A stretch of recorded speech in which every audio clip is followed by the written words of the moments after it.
네, 코로나19 국내 상황은 앵커 브리핑으로 정리해드리겠습니다. 어제도 확진자 수는 두 자릿수를 유지해서 0시 기준으로 76명 늘었고요. 국내 발생이 그 가운데 50명이었습니다. 주요 집단 감염 사례들은 계속해서 확진자 수가 조금씩 늘고 있습니다. 먼저 서울 도봉구의 다나병원 관련해서 동일 집단 격리 중이던 환자 2명이 더 추가로 확진 판정을 받으면서 이제 누적 인원이 67명이 됐고요. 또 서울 송파구에 있는 잠원 의료기기 관련해서도 마찬가지로 2명의 확진자가 더 나와서 누적 확진자 수 35명이 됐습니다. 사망자도 근래 꽤 많이 나와서요. 최근 일주일 동안 13명이 숨졌습니다. 대부분이 60세 이상 고령이거나 기저질환을 앓고 있는 분들이었습니다. 고령층과 중증 질환자가 많은 요양병원 같은 곳들 그만큼 위험할 수 있다는 얘기일 겁니다.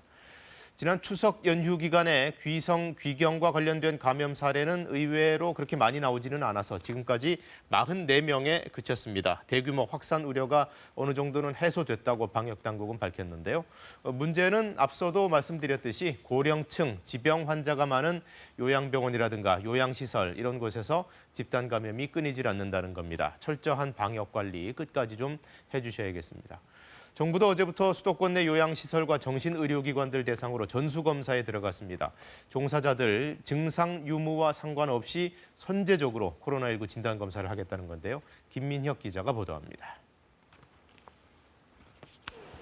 서울 구로구의 한 요양병원. 병원 직원 50여 명이 줄을 섰습니다. 원장부터 의료진과 간병인까지 모두 진단검사를 받습니다.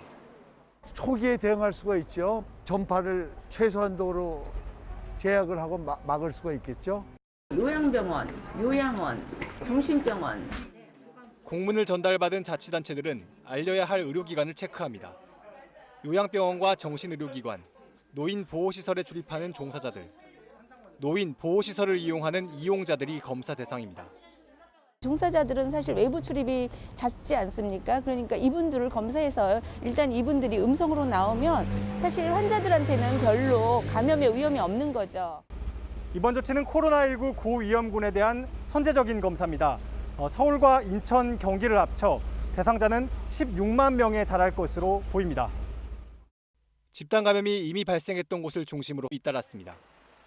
부산 해트락 요양병원과 관련해 환자와 간병인 등 14명이 추가로 확진 판정을 받아 누적 확진자가 73명으로 늘었습니다. 경기도 광주시의 SRC 재활병원과 관련해서도 8명이 추가로 확진됐습니다. 이처럼 병원과 요양시설을 통한 감염 사례는 지난 한 주간 전체 확진자의 18%를 차지할 정도입니다.